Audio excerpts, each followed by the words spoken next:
Good evening, everyone. I'd like to call this meeting of the Sterling Heights City Council to order. Please stand with me for the Pledge of Allegiance and remain standing for our invocation.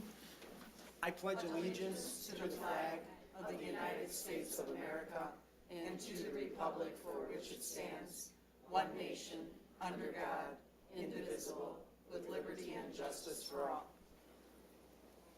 Dear God, please bless our elected officials. Grant them courage and wisdom to do what is right for all citizens. Amen. Amen. Thank you. Mrs. Riska, can we please have the roll call? Mayor Taylor? Here. Mrs. Sarosky? Here. Mrs. Koski? Present. Mr. Radke? Mrs. Schmidt? Present. Mr. Yanez? Here. Mrs. Zarko? Present. Thank you, Mrs. Riska. Mr. Radke wanted me to let everyone know that he would be unable to attend the meeting tonight due to a work conflict. He will be back for the next council meeting. Council, we need approval of the agenda tonight. Mr. Mayor, Mrs. Koski. move to approve the agenda and remove item O from the consent agenda and make it consideration number 1. Support. It's been moved and supported. With no discussion, all in favor signify by saying aye. Aye. Aye. Opposed? Motion carries. First item on our agenda tonight is a report from our city manager, Mark Vanderpool. Mr. Vanderpool. Thank you very much, Mayor. First, housekeeping item for everyone to keep in mind. Our next regularly scheduled city council meeting will be on Monday, March 18th. So instead of Tuesday the 19th, it'll be on the 18th, and that is due to a conflict with the Michigan Municipal League Capital Conference, which the city participates in. So do take note. And also, I wanted to remind everyone, the good news is the vast majority of all residents comply with this code, but there are a few left that are in violation. And per city ordinance, holiday lights must be removed 60 days after the holiday. So our code enforcement officers are out in force, and if you have any holiday decorations still up, including lights, unfortunately, you're going to be cited. So for those of you who are watching and you have them up, please consider it a warning. Thank you very much. And Mayor, if you don't mind, I would like to call on a couple of individuals who are with us this evening from the Southeastern Michigan Council of Governments. As you well know, the city of Sterling Heights is a very active member in SEMCOG, and with us this evening is Kevin Vitrano and Christina Ignaziak, and they're going to talk about a number of very exciting initiatives that SEMCOG has underway.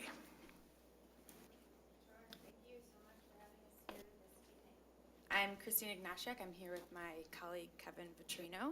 We are planners at SEMCOG. We always enjoy the opportunity to visit and present to our members. This evening, we will be providing an overview of our organization, recent planning activities, focusing on transportation, the environment, community and economic development, and also some efforts specific to Sterling Heights.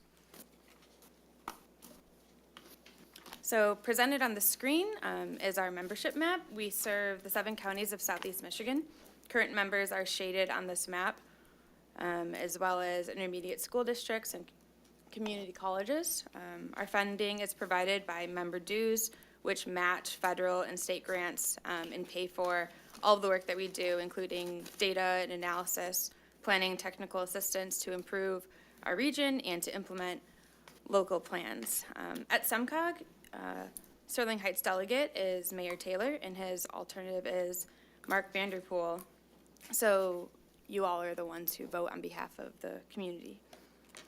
Membership at SEMCOG is organizational, so anyone is welcome to join and attend meetings, participate in workshops, and contact our staff specifically for any data information you may need. Our bi-weekly newsletter is the regional update, and it has great information for all of our trainings, grant deadlines, and legislative issues. So the guiding vision at SEMCOG is that all the people of Southeast Michigan benefit from our connected, thriving region, which includes small towns, dynamic urban centers, active waterfronts, diverse neighborhoods, premier educational institutions, and abundant agricultural, recreational, and natural areas. High-quality data is the foundation of the work that we provide at SEMCOG, and that helps us accomplish this vision. We collect, analyze data on people, economy and jobs, housing, transportation, the environment, and land use. Our newest data is the 2045 Regional Forecast, which provides information on the future's economic and demographic outlooks and helps us make sound decisions for investments. Shown here on the screen is Sterling Heights forecast by population, jobs, total housing units, and planned households, and expected construction.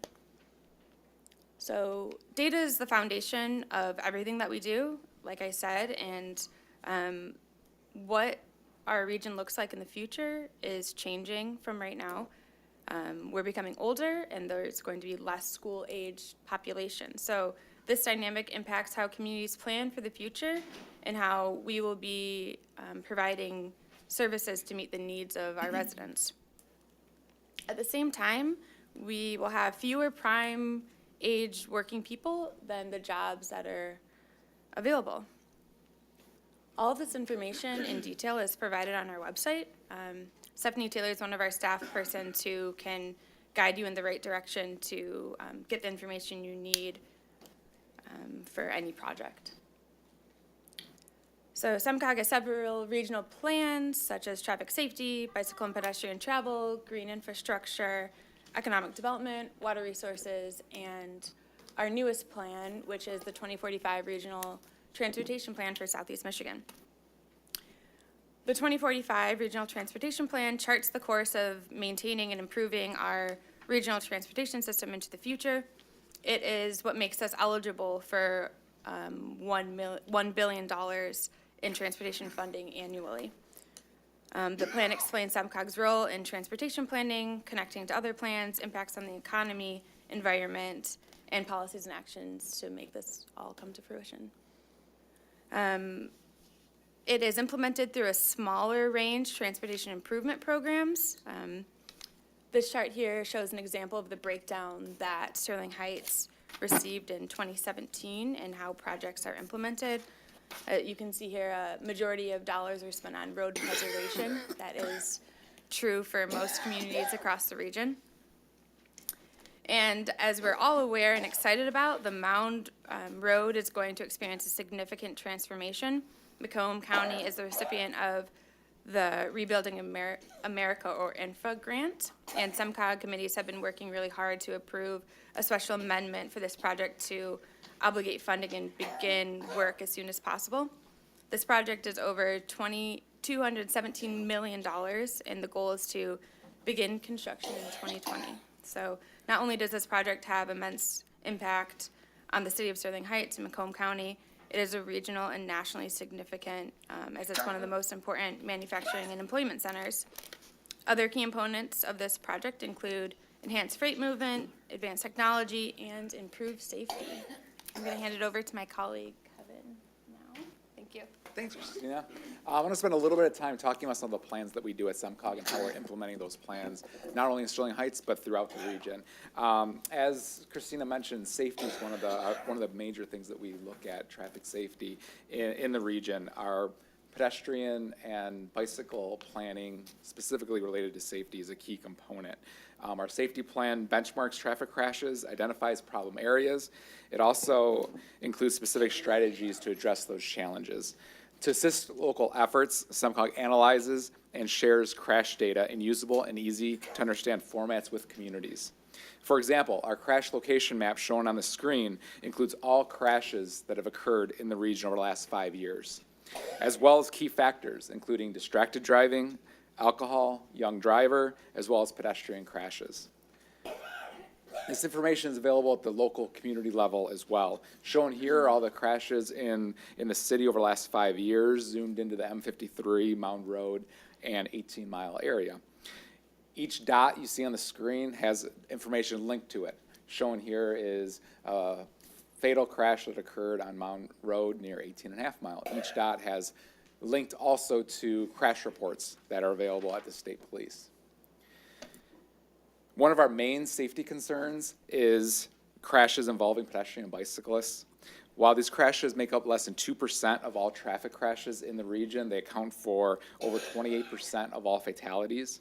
To address this need, we launched a Walk, Bike, Drive Safe campaign, which involves both messages as well as materials that are passed out at events. We've got videos that kind of show the best behaviors that we expect, whether you're walking, biking, or driving. This last fall, I hope people are familiar with it. We did launch a pretty big media blitz in October. We're going to do another one in May, trying to get the messages out of how important it is for all of us to take responsibility when we are moving around the region. Speaking of walking and biking, SEMCOG assists communities in planning our bicycle pedestrian plan. In the region, we have over 3,000 miles of bikeways and pathways, everything from on-road bike lanes to trails and paths. Think your Freedom Trail or the Clinton River Trail System in Sterling Heights. You may recognize that bridge on the cover of our most recent implementation report. We're very proud to highlight it. It's one of those connections that fills a major regional gap in our system. And that was one of those projects across Clinton River that utilized SEMCOG's Transportation Alternative Program funds. We've also developed an interactive bike network map that provides communities with a one-stop shop of all known biking facilities within the region. This is a zoomed-in area of some of the bike connections within the city. SEMCOG also recently awarded Macomb County with a $42,000 planning assistance grant to further make connections along the Iron Belt Trail in partnership with neighboring communities, north and south. On the environmental end, SEMCOG's environmental efforts focus on policies and strategies to conserve valuable resources and advance environmental issues affecting the quality of life within the region. Last year, we adopted our water resources plan. This focuses on the blue economy, natural resources, and infrastructure. In short, this plan recognizes that and provides guidance for enhancing the region's lakes, rivers, and wetlands. These all define the quality of life we all call home. We are currently working to implement this plan. A main part of the implementation is in mapping and collecting data for our region's underground infrastructure, including our drinking water, our sanitary sewer, as well as our storm water networks. The goal of this project is to help communities collect and map their data so that they can have a better understanding of the systems they're paying and operating to maintain. We are also working to implement the green infrastructure vision for Southeast Michigan. Green infrastructure includes things like parks, lakes, wetlands, and trees, as well as constructed green roofs, bioswales, and rain gardens. Here's our green infrastructure map for Macomb County. The county's done excellent work using the recommendations in the green infrastructure vision in launching the Green Macomb Urban Forest Partnership. Shown in the map on the screen are looking at red, orange, and yellow are the areas that have low tree canopy. The counties launched, when they launched the Urban Forest Partnership, over 2,000 trees have been planted over the last 2 years, many of those within the city, which is really excellent, exactly what we want to see that plan when we launched it. Finally, the region's economic development strategy provides a framework for public and private entities to work together to increase our region's prosperity. The key focus areas are community assets, talent innovation, and business climate. As I know you're all aware, some of the region's greatest community assets are our parks and recreation amenities and resources. As such, we're soon to adopt the region's first parks and recreation plan. The goal is to ensure that our parks and trails meet the quality of life, health, and accessibility needs of both our residents and visitors. I want to thank the city as well as your recreation director who served on the task force and was instrumental in the development of the plan. Speaking of parks, SEMCOG's Park Finder application provides information on recreational amenities and opportunities to over 2,600 parks throughout the region. For any park in the region, a list of amenities and information like size, ownership, as well as anything you might want to do at the park, as shown on the screen. And Nelson Park is just one of the many parks we have highlighted within Southeast Michigan. On the trail side, last year we mapped over 1,000 miles of hiking and biking trails, as well as our land and water trails, as well as a 360-degree imagery. Think Google Street View, but this would be on our water or on our trails. Working with the city as well as Clinton River Watershed Council, we've mapped several trails within the city. Shown here is within Dodge Park, along the Clinton River through the Clinton River Water Trail. Again, you can basically feel like you're on the trail, get the 360-degree imagery. The goal being that we can highlight and market the recreation resources we really have here in Southeast Michigan. SEMCOG is actively engaged in legislative issues as well, these things that are important to local governments in the region. We adopted our new legislative policy platform this past December. This platform focuses on the need for investments in the region's infrastructure, workforce, and communities and natural assets. Please watch Regional Update for information on legislation and policies that we're monitoring, and please connect with us. We appreciate the time that you've given us today. And Mayor, I wanted to once again thank SEMCOG for the important role that they played in the Innovate Mound project and securing the $97 million grant that we received from the federal government. That was a huge team effort, and SEMCOG played an important role in it. Our pleasure. Great project. And moving on to another presentation, this one's a little shorter, and it's hard to believe now that we're in the, our second or third polar vortex, that Sterling Fest is not that far off, but in reality, it's just 4.5 months away. So I wanted to show you this video, not to torture you, but so that you could look forward to what is sure to be another great Sterling Fest.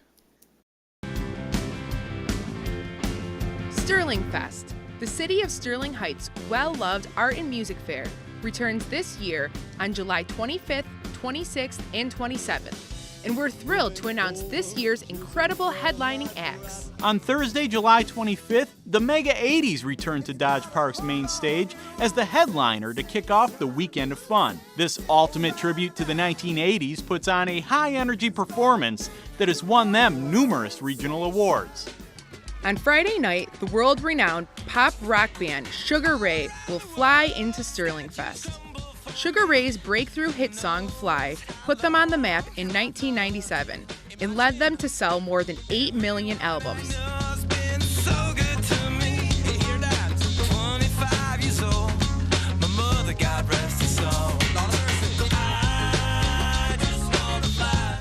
Other hit songs from Sugar Ray include When It's Over, Someday, and Every Morning.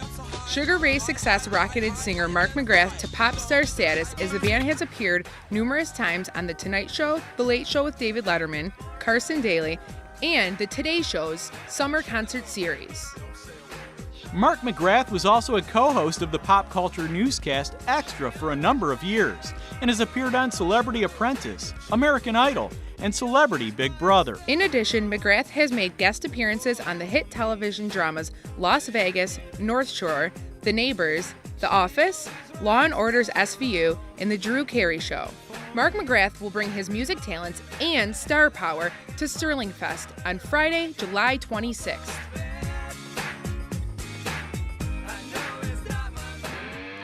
And on Saturday night, July 27th, the legendary voice of Motley Crue, Vince Neil, will kickstart Dodge Park's heart.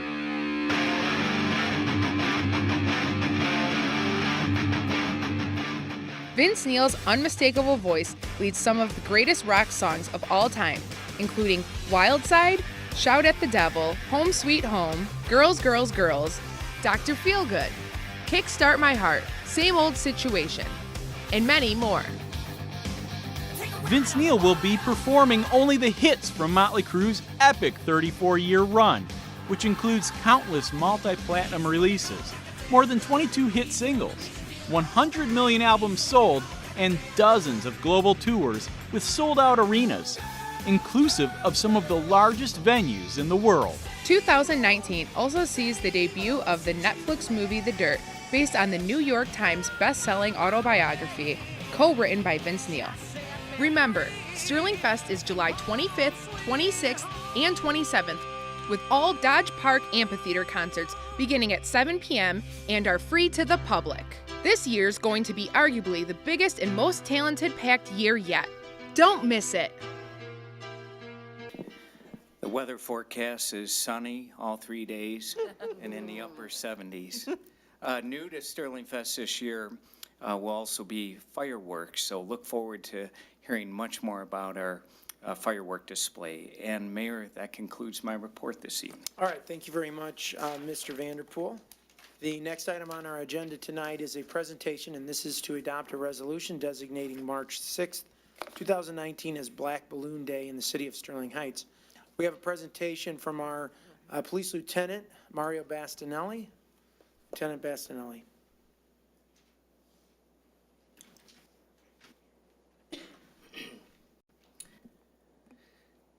I would like to first start off by saying thank you to the mayor, all of city council, along with the city manager for recognizing such an important day as Black Balloon Day. Black Balloon Day has become a national and international event to bring awareness to overdose deaths. As with many things, Black Balloon Day all started because of an accidental overdose death that caused by the opiate epidemic. In America alone, there's an opiate overdose every 190 minutes, and 60% of all drug-related deaths in the United States involve the abuse of opiates. Furthermore, addiction is a chronic disease plaguing many residents throughout Michigan, Macomb County, and the city of Sterling Heights. In May of 2018, with the help of many community leaders, which include Councilwoman Liz Sorosky and Deanna Koski, along with CARE of Southeastern Michigan, the Sterling Heights Drug-Free Coalition was established. It has been our mission to fight the opiate epidemic head-on and to help prevent any more senseless tragedies. As you can see in this room, there have been many citizens locally that have lost a loved one to this epidemic. The Sterling Heights Drug-Free Coalition will continue to dedicate all of its resources to prevent the loss of any more lives in our community. With that being said, I want to take this opportunity to extend an invite personally to anyone that would like to be a part of our team and join the Sterling Heights Drug-Free Coalition. We meet the second Thursday of every month at the Sterling Heights Police Department from 5:30 to 7 p.m. We are also raising much needed funds through a GoFundMe page in the name of the Sterling Heights Drug-Free Coalition for our cause.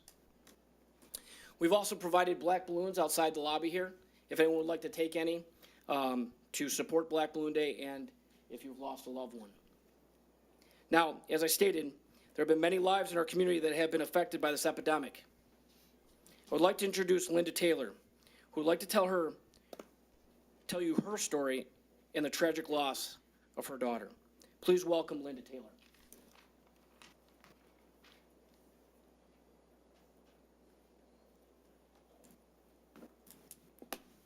Good evening. First, I'd like to thank the Sterling Heights Police Department and the City Council for your ongoing support in fighting the epidemic against overdose and addiction. I'm actually a Harrison Township resident now, but I grew up in Sterling Heights and graduated in 1988 from Stevenson. So it kind of warms my heart to know that my hometown is the one city in Macomb County that actually supports Black Balloon Day. I think often when people without experience in this space hear that someone has overdosed, there's a tendency to assume that there was a lifetime of addiction, stints in rehab, hospital visits, jail time. And sometimes that is absolutely the case. And I can speak from experience because I have a 24-year-old son who has been battling addiction since he was 18. That's actually not the story I'm here to tell. My 17-year-old daughter passed away 21 months ago today from an accidental overdose. It was 3 days before her high school graduation ceremony, and 2 days after her senior prom. And what I can tell you about Marina was that she was not a stereotypical, if there is such a thing, drug addict. She was an incredibly good student. She was ambitious. She was an artist. She was intending to go to CCS to be a photographer. She had a lot of friends, well-adjusted, the girl next door, if there ever was one. And I'm not sure whether it was the influence of her brother or the new boyfriend, or maybe she was on a path to becoming an addict herself. I probably will never really know. It's easy as a mother to want to blame everyone. But the reality is, for a few short months, she went through a phase where she wanted to hang out and party. 2 days before she died, I got a text message from her because I had started noticing some changes in her behavior. So there was tension between us, which had never existed before. And she sent me a text, and she said, "Mom, I don't want to fight. It's my senior year. I'm just trying to party and have a good time before I go off to college. I love you more than anything." 2 days later, she went out with her boyfriend to take pictures for her portfolio, and something went terribly wrong, and apparently they decided to experiment. She wound up back at the boyfriend's house, fell asleep, and never woke up. The autopsy indicated that she had a cocktail of narcotics in her system, including marijuana, LSD, ecstasy, Xanax, and fentanyl. One of those drugs was laced with fentanyl, which I'm sure she never knew. And her heart just stopped beating, and her respiratory system shut down. I can't even begin to describe the pain you feel as a mother to see your child cold and lifeless in a hospital room, and to understand how and not understand why something like this could happen to someone with such a promising future. But it did, and that's the fate that I have to live with for the rest of my life. And I get out and try to speak as often as I can, because if I can somehow impact the life of one other 17 or 18-year-old child who just doesn't know any better and thinks they're partying and having a good time, it will give me just a little bit more peace in my life.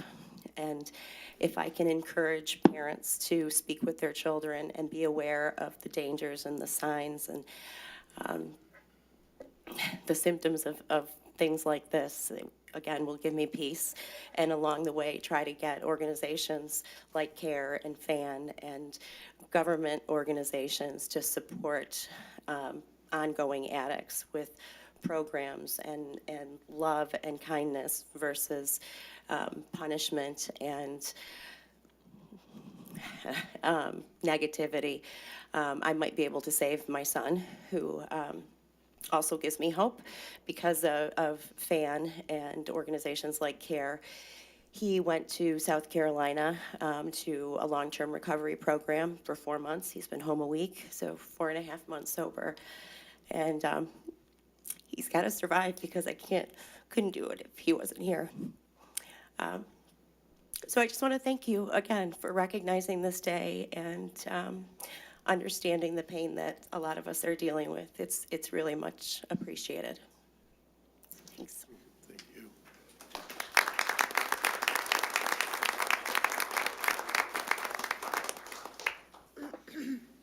Thank you very much, Lieutenant Bastinelli. I'm going to read just briefly. There is a resolution, and we'll vote on it. I'm going to read from the resolution. I won't read the entire thing, and then we'll have the resolution read.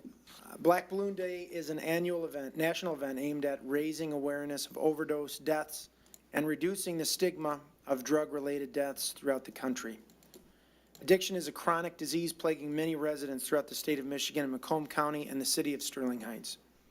Since 1999, there have been more than 351,000 reported opioid-related deaths nationwide, which is more than 6 times the number of U.S. soldiers who died in the entire Vietnam War. Studies show that an American dies from an opioid overdose every 190 minutes, or almost once every 3 hours. And more than 60% of all drug overdose deaths in the United States involve the abuse of opioids. In addition to the tragic loss of life, the effects of addiction has a heartbreaking and devastating effect on children, parents, and loved ones. This day encourages discussion to educate communities on overdose prevention and provide basic information on the range of support services and groups, including the Sterling Heights Drug Free Coalition, including other groups that exist throughout the state of Michigan to assist those afflicted and impacted by this terrible disease. City Council seeks to call attention to those families and friends who have been faced with the challenges of addiction and to commemorate the lives and legacies of loved ones lost as a result of drug overdoses.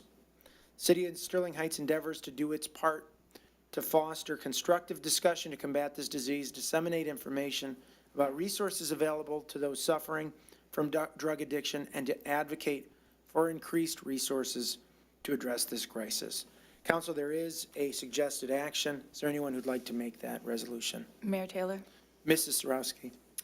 Resolved to adopt the resolution designating March 6th, 2019 as Black Balloon Day in the city of Sterling Heights. Support. It's been moved and supported. Any discussion, Mrs. Sarowski? There is not much else that we could ever say, but just try to support, provide awareness, and to provide the funds that would take to help combat this. And so, on behalf of council, on behalf of my family, on behalf of everybody I know, and I've had friends lose children. I am grateful beyond words. Thank God my children have not been involved in this, to my knowledge, yet. It has no borders. It has no filter. Everyone is at risk. So I would just like to say my heart goes out to all of you as a nurse and as a mom. So God bless you all. Mrs. Arco. I couldn't agree more that this is an epidemic, and it's in every demographic. It doesn't matter if you're rich or you're poor, or whether it just doesn't matter. It's everywhere. And if there's anything that we can do to educate young people not to get involved, that would be the best way to do it. But we need to support those that have already tried it, and we want them to live. And I think this is a step in the right direction, but it affects all families. And if anybody feels that they're exempt, they really aren't. It affects every single family in this country, because we all know somebody that has suffered because of addiction. So I think this is a great start to what we should do as a community, and certainly would be in full support of what Lieutenant Bastinelli has in mind to move forward, so that we do bring awareness and careness to these families that are suffering.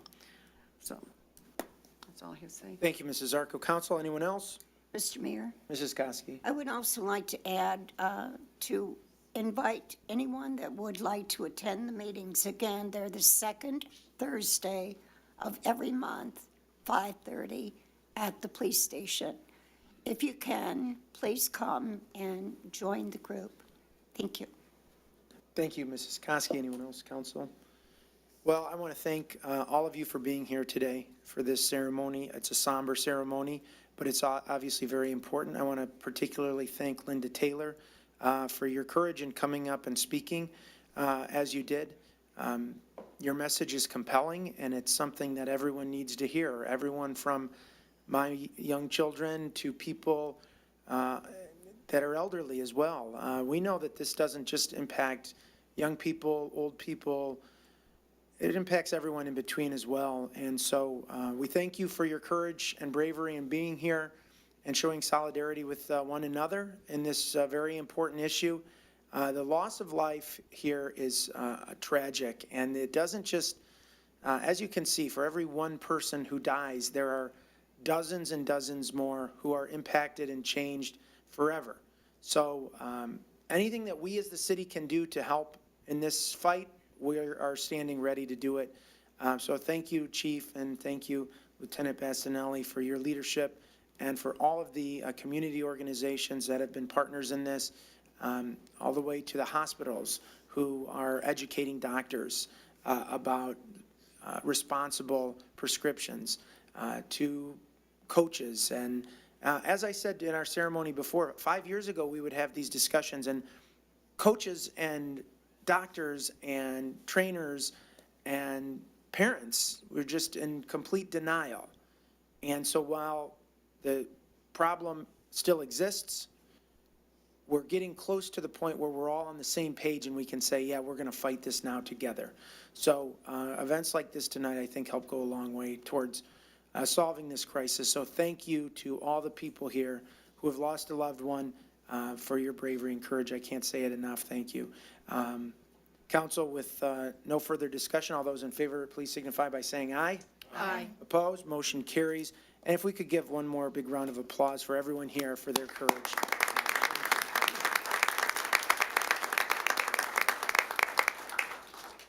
We are going to move on to the next item on our agenda tonight, which is a public hearing. And in fact, what I'll do is we'll take a brief recess, maybe a 5-minute recess for anybody who doesn't want to stay for the public hearing. We'll take a 5-minute recess and we'll come back at 7:40.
All right, I'm calling this meeting back to order. We are now on agenda item 7A, and this is a public hearing to consider the application by HHC Hospitality LLC and Tower 17 LLC for a 3-hotel planned unit development on the north side of 17 Mile Road, west of Van Dyke, PPCM 1198. We have a presentation from our city planner, Chris McLeod. Mr. McLeod. Thank you, Mr. Mayor, City Council, Manager Vanderpool. As you note, Mr. Mayor, before you tonight is consideration for the approval of the request put forward by HHC Hospitality and Tower 17 in regards to this 3-hotel planned unit development. This hotel development's planned on approximately 7.5 acres of land located on that north side of 17 Mile Road on the west side of Van Dyke to accommodate 3 brand name hotels. The subject property is currently zoned a mixture of C3 and M1, as you can hopefully see here on the presentation screen. The eastern portion of the property is the portion of the property that's zone C3, that reddish pink color. The western side of the property is the blue property, zoned M1 light industrial. This accommodates or actually includes a number of different properties that have all been acquired or assembled by the applicants in terms of making this project come forward. In terms of the hotel configuration, this is the proposed site plan as it stands forward now, showing the 3 hotels. This project would be developed in 2 phases, and we'll get to the phases in just one moment. There would be a total of approximately 287 rooms within the combined project scope itself. Each of these hotels would be 4 stories, would provide a interesting architecture, quality materials, extensive landscaping, a unified parking layout, which would accommodate all 3 hotel spaces in conjunction with one another. So here we fill in the population in terms of the actual hotels themselves: Fairfield Inn and Suites, Spring Hill Suites, those being 91 and 96 rooms respectively. The western portion of the site would be a future hotel of approximately 100 rooms. That is phase 2 of the actual property itself. And as you can see here, this generally notes the actual phase lines of the proposed project. Would create 2 curb cuts on the 17 Mile Road, again showing that unified parking scheme being put together. The 3rd hotel, the westernmost hotel, would be the 2nd phase of the property itself. To the far right-hand side of the screen, or the east side of the property, would be a retention pond as required by engineering. And then we get into the actual landscaping scheme itself here. Go to a more colorized version. It's a little more detailed for you, that shows kind of the outline of obviously the buildings there. And then again, extensive landscaping along the 17 Mile Road frontage. Each particular hotel site would provide its own enhanced landscape feature, which is required by ordinance. Extensive landscaping throughout the parking lots themselves and around each particular building. In this particular scenario, along the western side, there is screening being provided against the houses to the west-hand portion of the property. That gets us into the transformation that's occurred from when this was last seen in front of the Planning Commission, which they recommended approval at their July meeting of last year. They actually saw a rendition of this that included the hotel, or included the residences to the west. Those, due to some property acquisition issues, have been removed from the site. But since the site is actually smaller than that reviewed by the Planning Commission, it was still brought forward to City Council from the standpoint that the public notice would take into account any issues in terms of bringing the property acquisition together. And again, the site still proposes 3 hotels in a planned unit development fashion. So with that, again, the Planning Commission did recommend approval of this overall concept at their July meeting. City staff is also recommending approval of the planned unit development. So with that, I'll be more than glad to answer any questions that the City Council may have. Thank you, Mr. McLeod. I'd like to open the public hearing. Is there anyone who'd like to speak on this item? Yeah, I'll take you first, sir.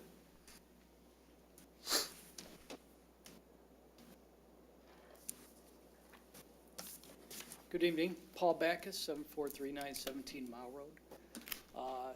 It's the properties with the homes to the left of the development is from my family. My mother, my aunts, both all live down that street, and it was our understanding that we've had 2 different contracts with the developer to purchase the properties, And both times the dates have come and gone with no explanations at all. So it was to be acquired, and then we just don't know what happens. We're never contacted. It's just the dates fall off and nobody lets us know. So my understanding is that it was all gonna be bought up because we're kind of locked in there between some major industrial stuff, or major industrial to the left, and then we're gonna have hotels to the right, and we don't know if the plan is to acquire those properties. So I'd just like some clarification from somebody as far as what the intention is.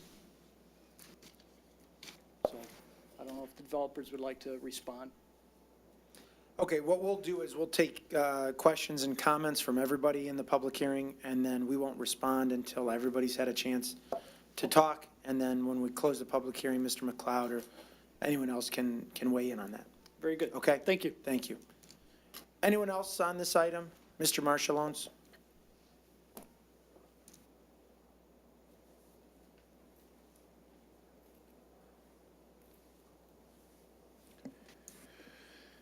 Good evening, Mr. Mayor, Council, and Mr. Vanderpool. My name's Harry Marshall-Owens. I'm a resident of Sterling Heights. We just got back from Florida. Before we left, I had an opportunity to meet with representatives of Candace Miller.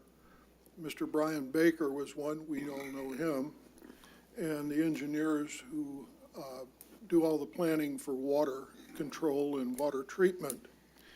I know they were planning on doing some things with the retention drain again behind our area, and we had some concerns about them.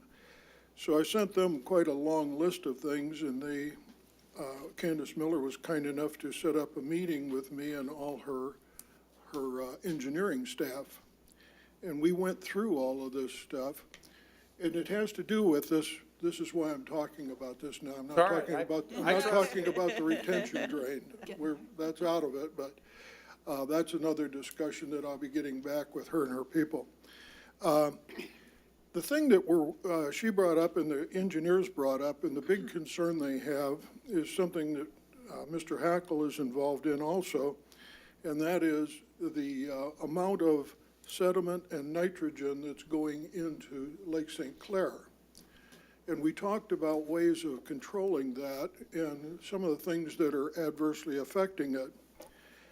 The nitrogen that is due to fertilizers and the fact that 82% of our atmosphere is nitrogen. It comes down in the form of rain and fertilizer and dumping and a bunch of other things. But the biggest problem is, I asked them how they identified all of this and where it came from, and we have no number. Okay, we saw those big numbers, but they're developed from a algorithm developed by the EPA. It's like an algebraic equation. And you take stuff from your county and you plug it in there, and it tells you this is what's going to happen. There is no real measurement. We have not identified where the contamination comes from or how it gets there. It comes through the sewers and the rivers. That's the only thing we know about. Now, one of the big problems is when it rains, this used to all be golf courses and everything else, and the water went in the ground, it was absorbed, and due to the nitrogen cycle, it goes back into the trees, grass, and then goes back up in the clouds and then comes back down again. It makes this cycle. So the thing that I want to caution our people about when they're planning these, I know we all want more hotels, more business and everything else, but if you look at all this stuff that's gray there and black, that is acres of ground that used to absorb nitrogen and sediment and all this other stuff, but it no longer can. So it's going to flow into that little river behind there and out into Lake St. Clair. When nitrogen hits Lake St. Clair, it causes an additional algae growth, which is what shuts down Metro Park periodically because the water's contaminated, okay? So all I'm saying is, I have to believe that we're meeting with the DPW people, and let's make sure that if we're gonna take all the land that absorbed this stuff, that we don't do it to all the land. Otherwise, everything goes right out in the lake, and we're gonna shut the lake down. All right. Okay? Thank you very That's all I much. have to say. Mr. Marshallums. Anyone else on this item? Mr. Jefferson? Charles Jefferson, Sterling Heights. I got a question. What is the plan for that 17 mile to 18 mile area? Because I see we're gonna update it with these 3 hotels, but then on the other side, that needs a refresh itself. So what's the general plan here? Are we gonna start putting those, I see those, shops going up near Van Dyke? Is that gonna happen in this area, or we obscure the, shopping center over there? Or what's the general plan for this overall area to refresh it, to get people to come over there? Also, I remember, is there still a restaurant coming in front of there? And if it is, can we get a real restaurant there, not a Coney Island? We don't need another one of those here in this here community. So if those questions could be asked, thank you. All right, thank you, Mr. Jefferson. Anyone else on the public hearing? Not, I'll close the public hearing, and council, we need a motion. Mr. Mayor, Mr. Yanez? I make a motion that we accept. No, here's your suggested action. You have to read this. Mr. Mayor, I resolve to approve the application by HHC Hospitality LLC and Tower 17 LLC for a planned unit development on approximately 7.5 acres of property situated on the north side of 17 Mile Road, west of Van Dyke, PPCM-1198, subject to the terms and conditions set forth in the planned unit development agreement, and authorize the city, or the mayor and the city clerk to sign the agreement on behalf of the city. Support. It's been moved and supported. Is there any discussion? Mr. Yanez? You want to start? No, I think I said everything I need to say. You said it all. Mrs. Zarko, anything? You know, I can't answer the question for the Backus family, and I am going to throw through the chair to Mr. McLeod. If you could answer those questions, then I do have a few statements. Mr. McLeod? I'd be glad to.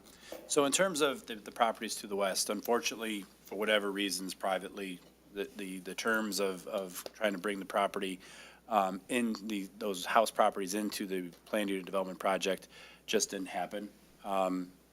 Property deals go sour quite often, and for whatever reasons they did in this particular case.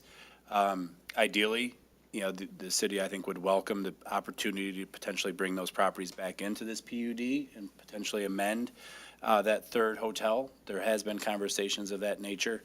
Whether or not that occurs, we can't force a property transaction.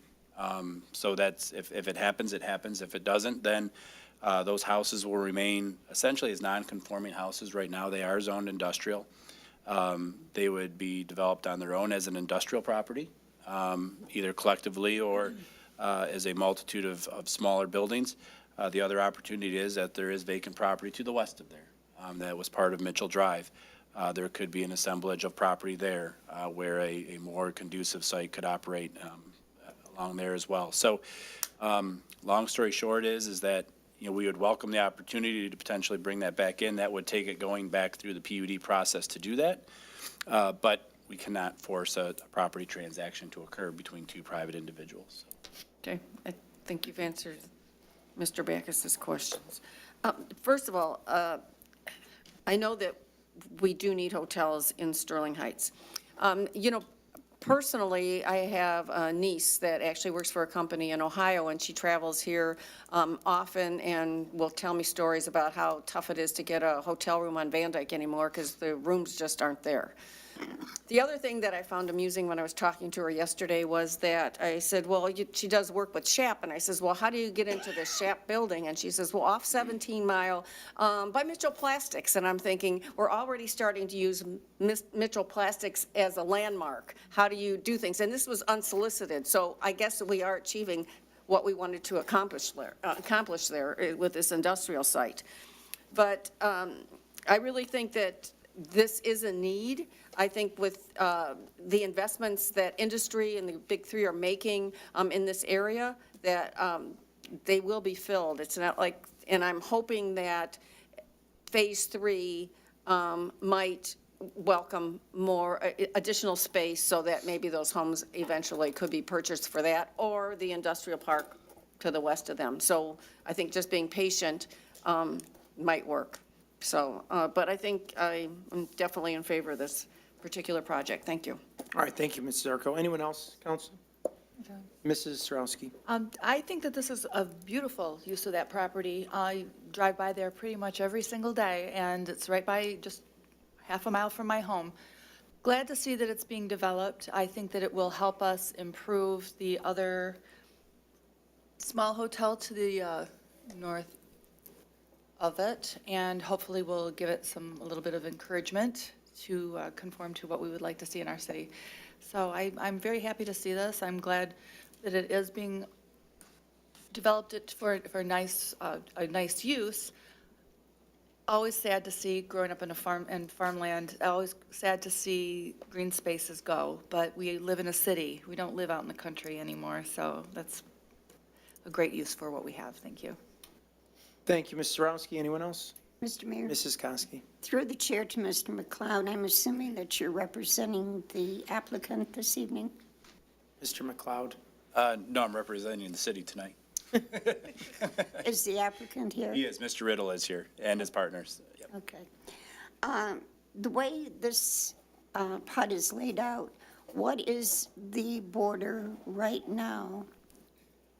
Since those are non-conforming residential homes, let's assume that there's a period before a purchase agreement is agreed upon, or maybe it stays as residential for a number of years yet. What is the border wall there consisting of? How is it being treated? So it's being done in a natural fashion. It's being done with a series of evergreens and deciduous tree plantings. There is no border wall per se in terms of a separation wall.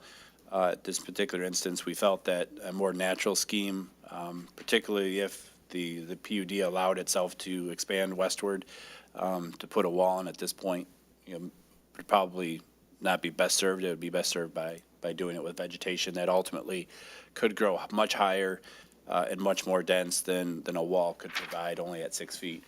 I mean, these trees will start at that height and then obviously only grow taller.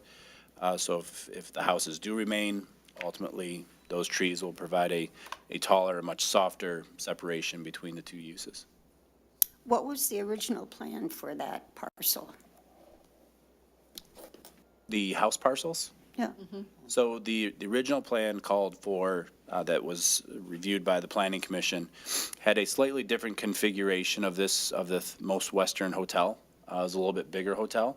It was around 120, 130 rooms. And there was also, you heard it referenced, was a restaurant pad site that was towards the front of the site. So it basically just pushed the hotel slightly to the west, obviously allowed for additional parking as well, and then the restaurant pad site. Okay, so it was an enlarged hotel plus restaurant. And additional parking to accommodate both those uses, yes. Okay, the other thought is if they didn't go that way, it could revert to the owner on the other side, Mitchell Plastics or that division, and that could then become industrial also. Would that affect the separation? It really wouldn't. We typically don't have a separation between a commercial and industrial type use. That's part of the thinking in terms of, again, these are non-conforming homes. They're existing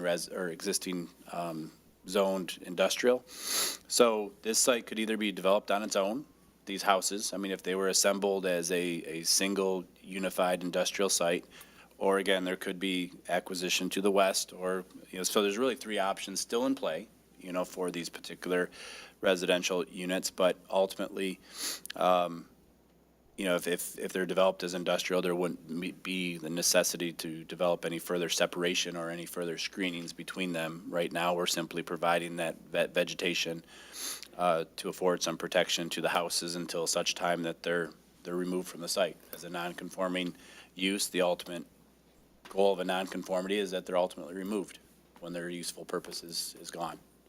So if it's industrial, there's no separation required? No, I mean, obviously, we'd normally have our normal vegetative requirements, but there would not be any physical separation requirements. Okay, that's my question. No matter what way they go, this vegetation is going to be workable. I feel so, yep. Thank you. All right, thank you, Mrs. Koski. Anyone else, council? I would just say I think it's a very good use. I'm looking forward to this. People are always curious about how many hotels we can sustain, but, there is a lot of demand there, as we heard. So I'm excited for this and think it's going to make that corner look even better. So with no further discussion, all in favor signify by saying aye. Aye. Opposed, motion carries. Moving on, the next item on our agenda tonight is an ordinance introduction. This is to introduce an ordinance amending Chapter 11 of the City Code to adopt the 2015 edition of the International Property Maintenance Code with local amendments and to enact new regulations governing vacant buildings. Presentation from our City Development Director, Jason Castor. Mr. Castor. Thank you, Mayor, and good evening. Before City Council today is an introduction to amend Chapter 11 of the City Code to adopt the 2015 edition of the International Property Maintenance Code with local amendments to enact new regulations governing vacant buildings. Changes being proposed are a result of new sources of concern brought to the attention of city administration through multiple complaints. Updating the property maintenance code is important in order to continually build upon our successful program for keeping the city clean. Code enforcement accounts for over 10,000 properties cleaned up each year. Code enforcement will be looking to add another code enforcement officer this year, bringing the total officers to 12, doubling the enforcement officers we had over the past 10 years. Code enforcement also provides for inspection and enforcement to our commercial centers as well. The pictures that you show here are of some properties of before and after cleanups. The noxious weed program has been very successful, accounting for over 3,300 properties brought into compliance over the past 2 years. And I would also like to note that about 98% of all violations are brought into compliance by property owners prior to reaching our Ordinance Board of Appeals. Updating the property maintenance code is a routine process where members of various departments meet to review current code and updates as new sources of concern arise. This update also includes revising any language and numbering changes as needed. New amendments focus on addressing outdoor storage of mechanical containers, trailers, vehicles, and storage pods, adding safety requirements for construction sites, placing limits on detached accessory structures, and creating a long-term inspection requirements for balconies on multifamily buildings and inspection and maintenance program for vacant buildings as well. Shown in the pictures below, a vehicle in state of disrepair or disassembly will be tagged and required to be removed within 7 days. Current process is these vehicles would be tagged and sent before our ordinance board, prolonging the process that this vehicle in this condition would sit on that property. Storage pods, mechanical containers, trailers would also be tagged under a similar process and removed within 7 days unless the storage device is permitted pursuant to a valid permit issued based on an active project, or if code enforcement authorizes an extension. In order to prevent the blighted structure shown here, all accessory structures, regardless of size, shall comply with approved construction materials indicated in the Michigan Residential Building Code Any structure not in compliance shall be removed within the premises within 7 days. Implementing a specific material requirement for temporary fencing on construction sites will prevent this type of fencing shown here to be used. Shown here is a picture of a very typical site. When this type of fencing is allowed, builders tend not to maintain this type of fence on a regular basis. With the fence installed, proper identification is essential to assure the safety of workers on site. In an event of any type of an emergency, their information and contact information is readily available. Establishing neighborhoods will also be, in established neighborhoods, it would also be required to provide clear, unobstructed sidewalks during construction. As shown here, the site is a mess. The sidewalk is covered with dirt and material, preventing anybody in that area from traversing that sidewalk. With our aging community and the amount of multifamily sites we have, there's a need to have a maintenance program for elevated balconies. Shown here, you can see some of deteriorating under a story of the balcony that is starting to rot out. The building department is experiencing an increase in complaints from tenants over the past couple of years, which has prompted this amendment. The city has a very high occupancy rate of 95%, probably one of the highest in the Metro Detroit area. The city is being very proactive in this approach with this amendment to protect property values in the community. That would be for the abandoned vacant commercial building program. And in conclusion, we believe the changes will significantly improve aesthetics and safety of city and residential neighborhoods, reinforcing the guiding principle of the 2030 visioning plan. And with us tonight is the City Attorney Don Denault, Building Official Mike Bizanko. We have all worked on this ordinance amendment and are available for any questions you may have. All right, thank you very much, Mr. Castor. Is there anyone in the audience who'd like to speak on this item? If not, council, we need a motion. Mayor Taylor, Mrs. Schmidt. resolved to introduce the ordinance amending Chapter 11 of the City Code to adopt the 2015 edition of the International Property Maintenance Code with local amendments and to enact new regulations governing vacant buildings. Support. It's been moved and supported. Any discussion, Mrs. Schmidt? Just that I think some of these are long overdue, and I'm glad to see them now on the books, some more tools in the toolbox. You know, property maintenance is important to a lot of residents in our community, and this just gives us, you know, some more teeth to enforce some of these unsafe situations in our community. So I appreciate administration bringing this forward to us, and that's all I have. Thank you. All right, thank you, Mrs. Schmidt. Mrs. Zarko, anything? Through the chair to Mr. Castor, when we had the one slide that was up that said it had something about a fence installation, and it had contractor, and it was for the safety, they have to get a permit and everything, and it was for the safety of the community as well as the person that's going to have the fence. Are there restrictions as to somebody installing their own fence, or did they just have to follow our standards to install their own fence? Say it's a privacy fence. I mean, do they have to get a contractor, or can they still install their own fence? Mr. Castor.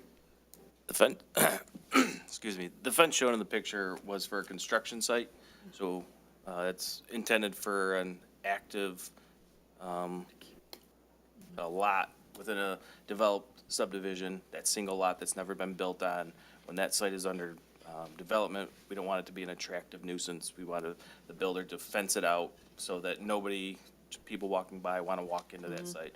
So we have a tool basically in our toolbox to request the builder to put up a more secure type of fences. That construction fence that showed tends to get ripped and unmaintained. So the change doesn't really have anything to do with residential fences, the one that was there. It has to do with industrial commercial sites that are being developed. It would be for residential developments and commercial as well. Okay.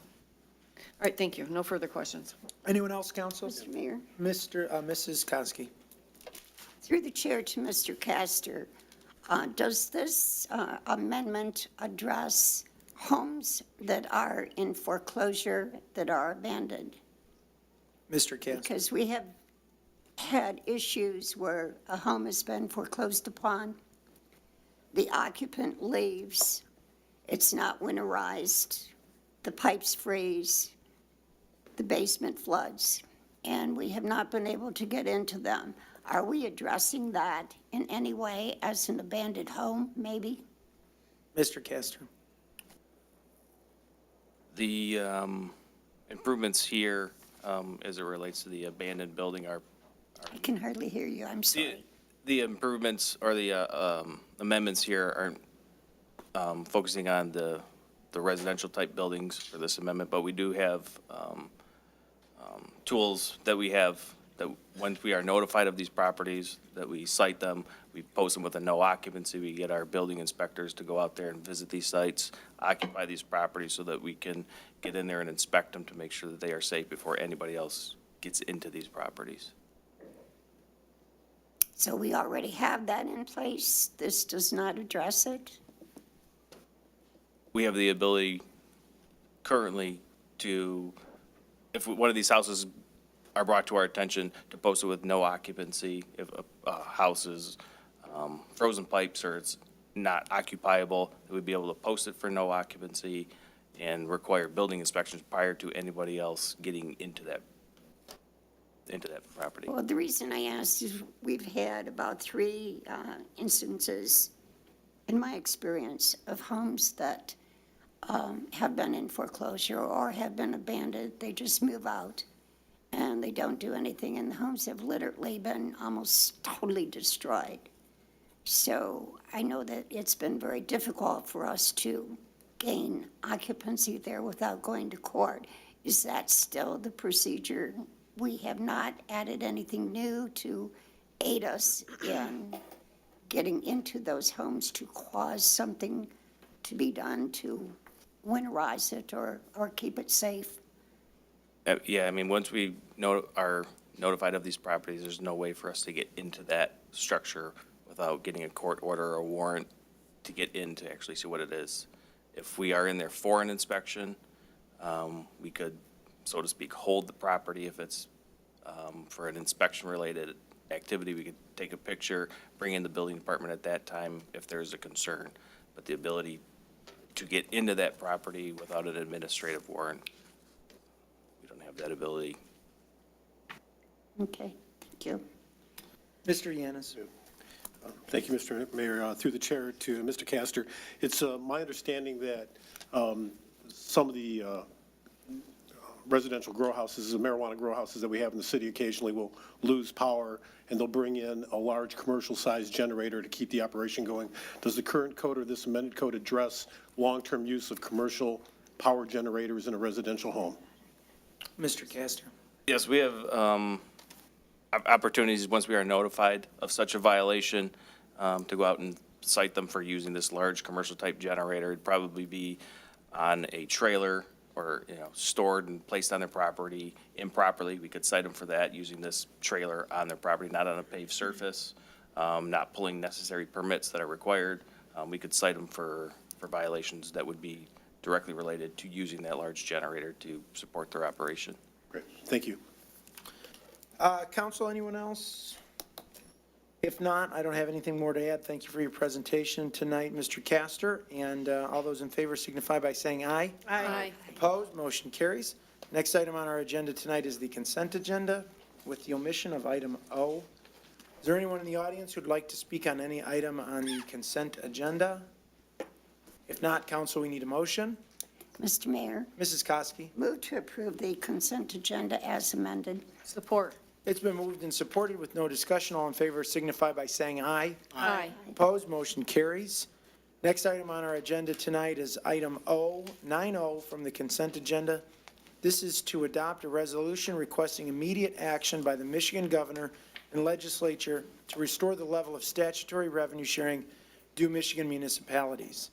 Is there anyone in the audience who'd like to speak on this item? If not, council, we need a motion. Mr. Yanez. Mr. Mayor, I resolve to adopt the resolution requesting immediate action by the Michigan governor and legislature to restore statutory revenue sharing due to Michigan municipalities. Support. It's been moved and supported. Any discussion on this, Mr. Yanes? Yeah, so thank you, Mr. Mayor.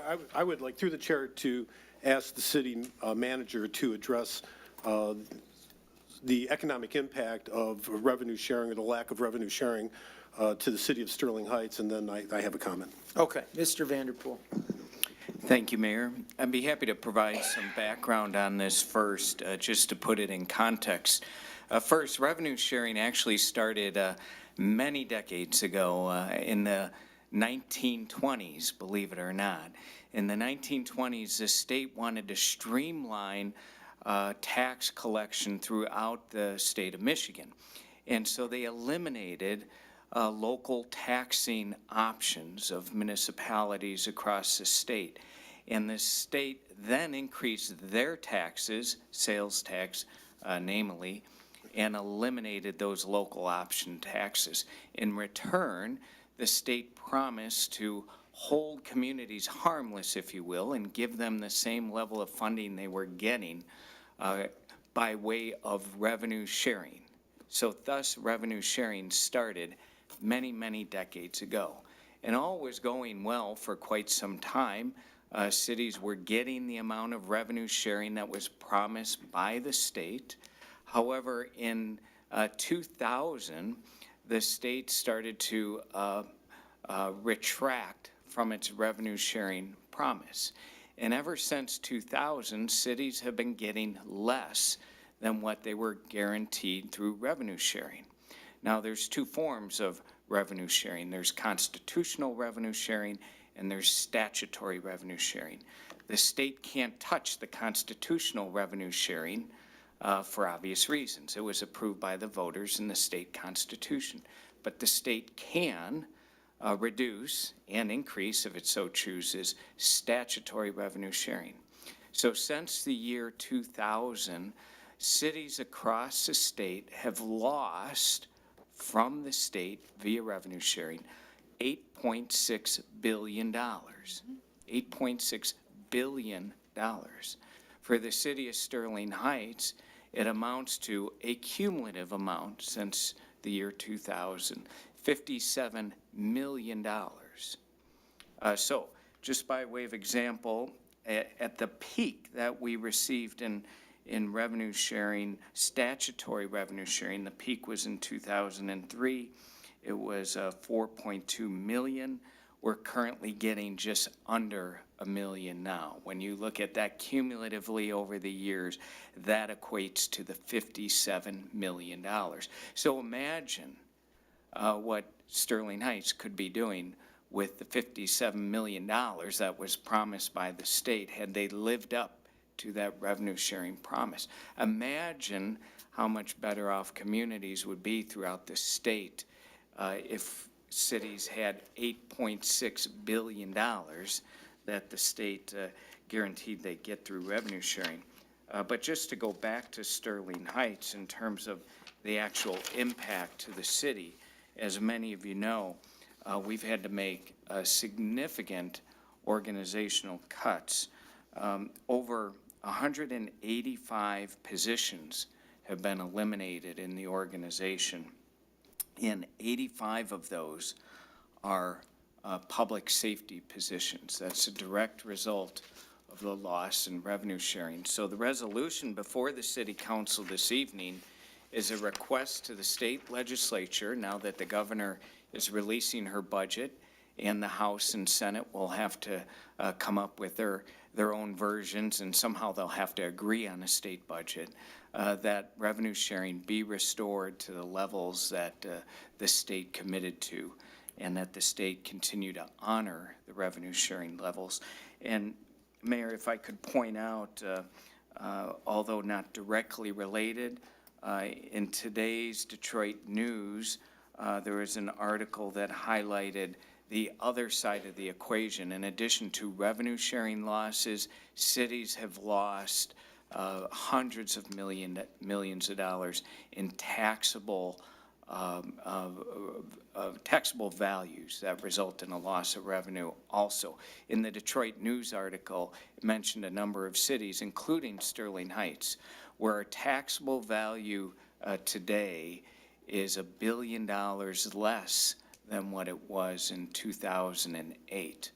So that's the Detroit News referred to it as a double whammy.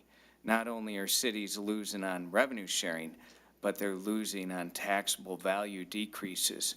Proposal A protects property value increases. I think you all know that property values cannot increase, taxable value cannot increase more than 5% or the rate of inflation, whichever is less. But with the housing crisis that hit in 2007, values nosedived, and there's no governor when values are declining. So in some cities, taxable value dropped by 50%, other cities 40%. Is a drastic loss in property tax revenue. And there's no way to really get that back because, again, there's a governor every year on how much cities can actually get back, which has normally been the rate of inflation, or about 2.5%. So the double whammy in Sterling Heights case is we've lost in taxable value $106 million in property tax taxable value and $57 million in state shared revenue, for a total loss of $163 million just for Sterling Heights. And that doesn't include the millage increases that were approved by the voters. So it's a serious problem. The resolution, again, requests that the legislature restore revenue sharing and, change the course of communities across the state. It's where the rubber meets the road in cities. The state services are rather obscure in many ways, but we know in cities, we know about police protection, fire protection, refuse collection, parks and recreation services, library services, and so on. These are the quality of life services that are so important to everyone's daily life. So I hope that summarizes it. I'd be happy to provide more information if you'd like. Mr. Yanis? Yep, thank you, Mr. Mayor. So this is a point of frustration with me, a great point of frustration, because it's become such the norm in Lansing now to stiff communities on statutory revenue sharing. It's rarely discussed. Only a few or a handful of legislators that come from local government, dare bring this up, and it just falls on deaf ears over and over and over again. It's really time to do something about this. There are communities, not just this community. You think about the millages that we've had to pass here because we've lost that money all across the state, and communities that are less fortunate than us, communities that don't have the tax base that we do and are still trying to fund police and fire and everything, and they've lost that money that's never going to come back. But just simply the fact that the state legislature doesn't even bother to bring this up anymore, it's not important to them. We really need to do something in regards to making sure that our local communities are funded properly, and right now is the time to bring this to the attention of the state legislature. Today, the governor presented her budget. The House and the Senate will be putting their budgets together over the next several months. And now is the time to reach out to your legislators, the governor, and other folks up in Lansing, to make sure that, let them know that this is important to you, that making sure that our tax dollars, we generate a lot of tax dollars out of this city. And one of the reasons why we generate so much is because of the work and effort that you, the taxpayers, put in to your property and what you do here to make our city a great city and a livable city and a beautiful city that people want to come to.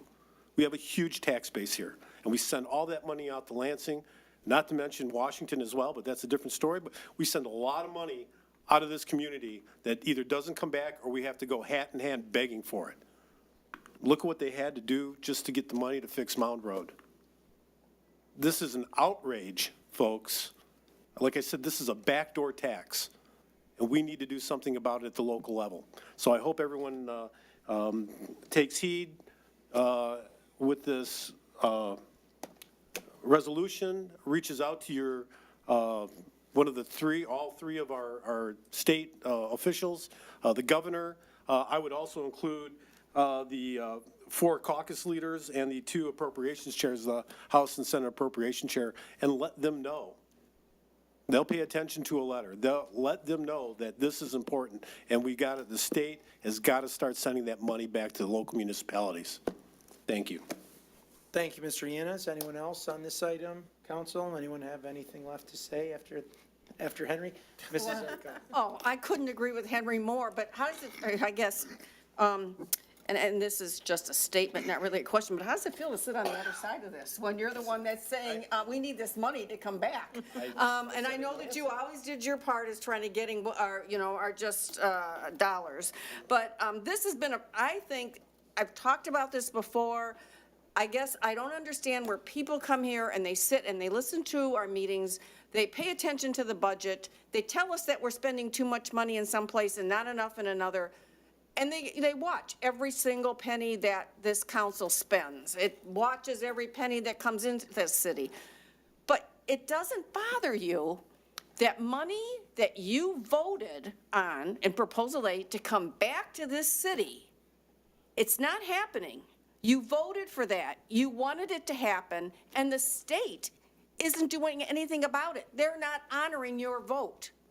So I can't understand why you're not pressuring the state to help us.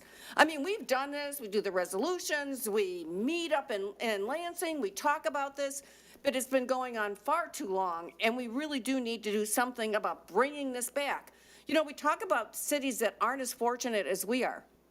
And that's why we are blessed, not just to have the revenue that's coming in from industry in this city, but residents know what kind of city they want to live in. So when we ask you to, we put something on the ballot, we tell you what we're going to use the money for, you come out and pass it. You vote so that we can invest in ourselves.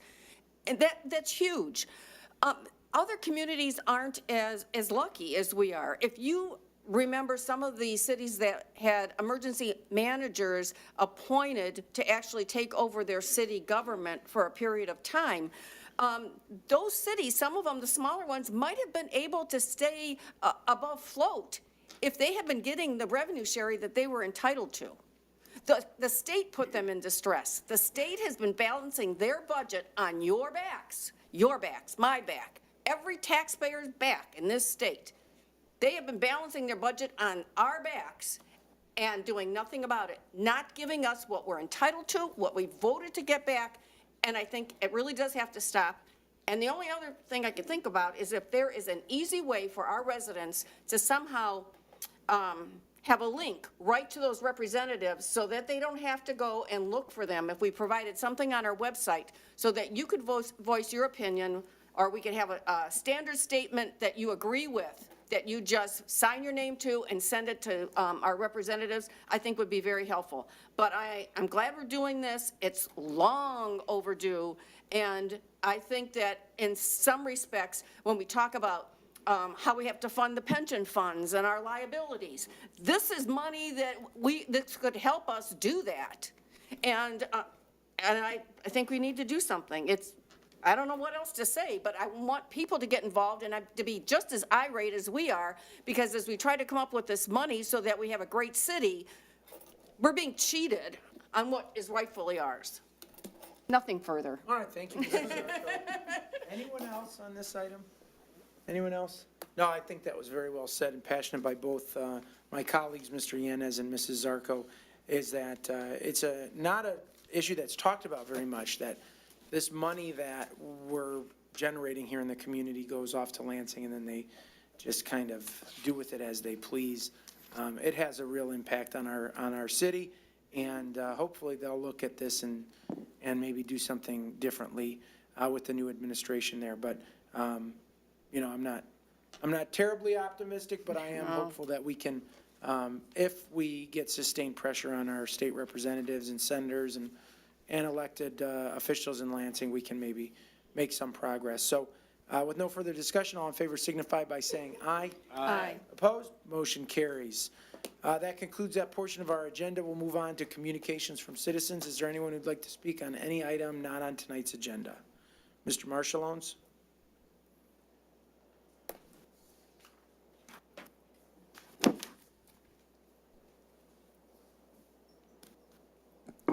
Again, my name is Harry Marshall-Owens. I'm a resident of Sterling Heights. As I said before, we just got back from Florida. Before I left, I had put in a FOIA requesting information on the sculptures on M59. I'd heard a lot about them, but didn't know a whole lot about them myself. So I put together a document, and while I was in Florida, I got a call that it was ready, and I notified our city clerk's office that I'd pick it up as soon as I got home. And I did pick it up. As a matter of fact, this morning, at the same time, I had an opportunity to speak with Mr. Vanderpool regarding the information that I saw in that FOIA. And quite frankly, I have to say two things. I'm the world's worst poker player, and I have no artistic understanding. I go to museums and see paintings that I don't know whether they're upside down or not. Somebody spent a lot of money on them. They're happy with it. And I didn't understand the big ring that's up on M59. And Mr. Vanderpool was kind enough to give me some background on what it really signifies and what it means. And also, I was able to see what the actual numbers were associated with the purchase and installation. And I also received information about all the money that's going to be dumped into M59 or Hall Road area. And the purpose of doing what you folks have done on M59 is quite similar to what you did on Van Dyke, M53, which has generated, evidently, a lot of new construction, new buildings and stuff like that, which is, I think, is excellent. With my new understanding of what is happening and why it's happening, and the association with the Detroit Metro Convention and Visitors Bureau, and I have to say, because people had talked to me, people run into me in the marketplace, Myers and Costco or whatever, and they'll always say, hey, Harry, have you ever asked about this? Have you ever? And I hadn't, because I hadn't been here. But I have to say right now, it probably wouldn't have been the artwork I would have picked, because I can do mathematical problems like you can't believe. But if you said 3 roses, 2 petunias, and a daisy, I couldn't figure out how many flowers you got, okay? And I just don't appreciate art as much as other people. But I have to say, I've made some mistakes in my life, and fortunately they didn't cost me anything. But I have to agree with what you guys are doing to bring more business to the M59 area is excellent. I'm really supporting that 100%. I just wouldn't, I don't know what I can't criticize the ring because I have no idea what I would put there myself. But anyway, congratulations, you did a great job. And Mr. Yance, we're happy that you've been promoted to the Sterling Heights Council, because in Sterling Heights, we feel this is a lot better than a state representative. Thank you. Thank you, Mr. Marshallones. Anyone else under communications from citizens? You, ma'am.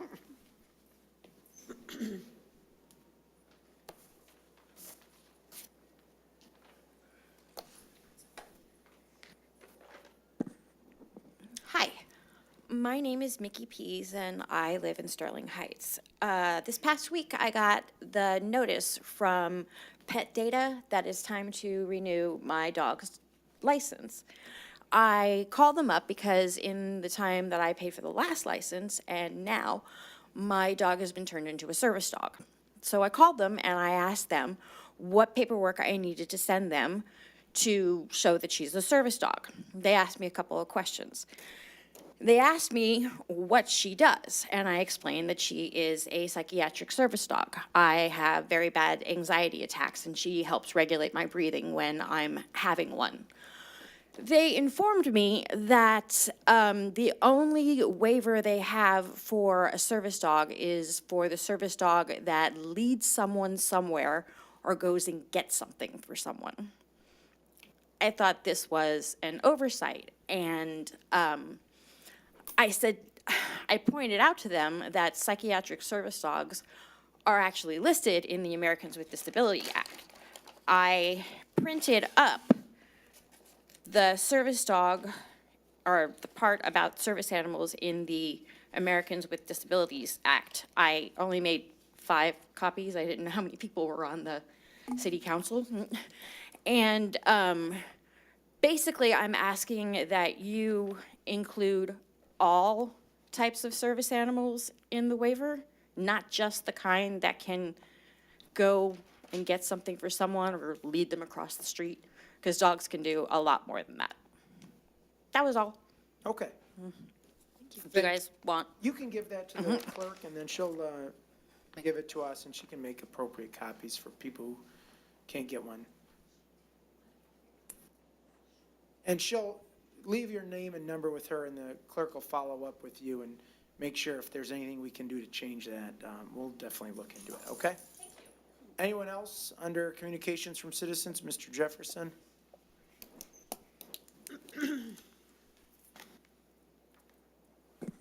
Charles Jefferson, Sterling Heights. Did anyone see what happened over the last 2 weeks? Jesse Smollett, he lost his job. He offended a bunch of people, coloreds, gays, whites. He offended them. They let him go. Anybody see what happened in the city of Detroit over the last couple of weeks? Police officer felt the right to disrespect a young colored woman. He lost his job. Anybody see what happened over the last 2 weeks in Sterling Heights? Mayor Taylor decided to cuss at a whole bunch of people and disrespect the residents of this here community, but he gets to keep his job. Only place that's going down in this country is right here in Sterling Heights. Nobody is offending anybody anywhere except for Sterling Heights, and the people of Sterling Heights allow this to keep going on. The city council keeps letting it go on. It's ridiculous. It's just absolutely ridiculous that we have people in the planning commission, we have people on the city council just outright disrespect people in this here community. Mr. Vanderpool, I got a couple questions to ask you. The Polish market up on Mound Road, what's the story behind that one at this point? Ping-ons, that place, what's the word on that? The gas station that was supposed to be on Shaner and Plumbrook, I thought that would be up and running by this point.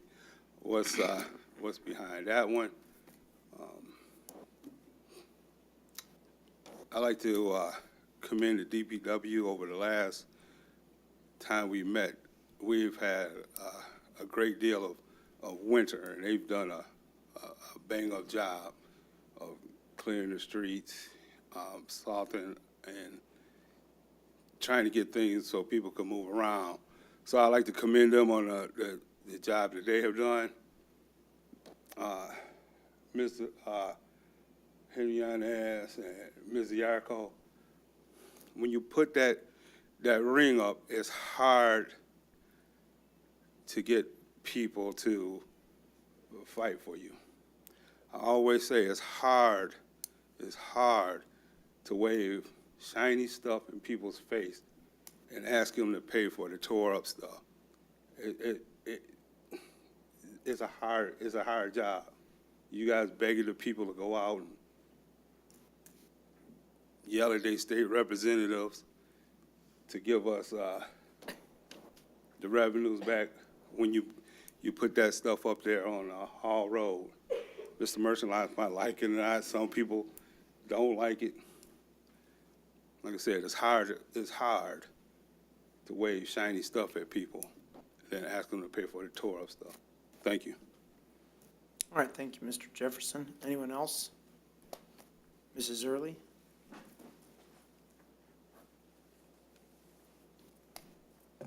Good evening, Mayor, City Council members, and audience. I want to say thank you for the organizers for the cultural exchange. Again, another great event. I will just ask something. Is there a way that we can encourage more Sterling Heights residents to come to it? A high percentage of the people who come to this event are from other cities. It's great that they come, they participate, but we need to see more Sterling Heights residents. I asked almost everybody who went through.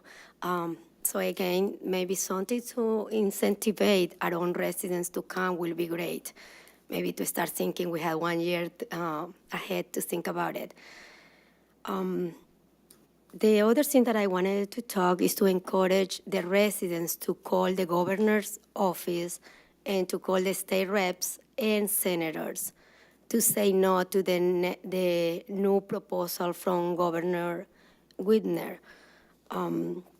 Remember in 2015, we fought against a tax increase. We were a no vote. This time, what she's proposing is even higher, and it's going to affect small businesses. It's going to affect the regular people. Our taxes are going to be higher. I encourage the residents, please, tomorrow, call them and say no to that proposal. And the last I will say is the residents. I know I love art. A lot of criticism has been about the Golden Ring. When we ask for tax increases, but people see that our money is being spent, some will call waste in that way. Maybe it's time to get input from them before making those type of decisions. When you are there, you made those decisions, but those decisions bring the outrage of the residents because are not well seen. It's not going to bring the results that you are expecting. Thank you. All right, thank you, Mrs. Early. Anyone else under communications? Now to close that portion, go on to reports from city administration. Mr. Vanderpool, anything? Nothing further, Mayor. Mr. Koszybski? Nothing tonight, Mayor. Council? Mr. Mayor. Mr. Yanez? Just one thing, well, two things. Actually, I want to thank Councilwoman Ziarko and Koski for dragging me across the finish line tonight. I made a couple of rookie mistakes, and they helped me out. But in all seriousness, Mr. Marshlones brought up during the presentation on the hotels the concern about runoff going into our waterways and eventually ending up in the Great Lakes. I hope we don't dismiss this. This is an incredibly important issue. The Great Lakes for the state of Michigan generates about $5 billion a year in economic activity. And the fact of the matter is, there's been a lot of pollution-related issues with the state. Down in Ohio, they've had a lot, they had the red bloom. But anytime we pave something over, the water doesn't go in the ground. It drains eventually into our waterways and into the lakes. And that's gasoline, oil that drips on cement or whatever. And so when we do blacktop over ground like this, that water that used to get, as he so rightfully described, used to soak into the ground and go through the cycle, but now it runs off. And it's easy to dismiss this, but as we grow, I think this is something that we really need to be aware of and pay attention to and ask our developers to consider the impact of their development on our local and statewide environment. So I appreciate the input that the gentleman had, and I hope that we as a city encourage more greener uses of our development. All right, thank you, Mr. Yanez. Anyone else? Mayor Taylor? Mrs. Schmidt? Just briefly, I would like to acknowledge and thank the members of the Ethnic Community Committee and Community Relations. The cultural exchange was so well attended once again. I know by 9:30, they had run out of food for people to taste. And just one of my favorite nights of the year, that we celebrate each other and we celebrate our differences and we learn about each other. And I think that's so important in a community like Sterling Heights. We're a large community, we're a very diverse community.